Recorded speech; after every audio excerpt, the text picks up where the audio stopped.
بھی مشرک کی شفاعت نہیں ہو سکتی، بات طے کر کے رکھ لیجیے آپ۔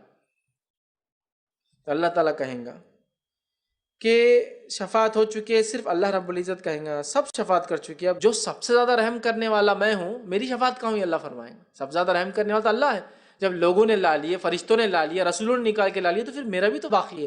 تو اللہ کہیں گا میں سب سے زیادہ رحم کرنے والا ہوں، ابھی میری شفاعت کا فیض باقی ہے، میرا رحم کرنے کا معاملہ باقی ہے، اس کی شفاعت باقی رہ گئی ہے۔ اتنا کہہ کر اللہ پاک خود دوزخ میں ایک مٹھی بھرے گا، اللہ تعالیٰ جہنم میں ہاتھ ڈالیں گا، گویا مٹھی کے لفظ دیکھیے اللہ تعالیٰ کے تعلق سے آ رہے ہیں۔ تو اللہ تعالیٰ جو ہے جہنم میں ہاتھ ڈالیں گا، اور جو ایک مٹھی ڈالیں گا اور ایک مٹھی بھر کے لوگ نکالیں گا۔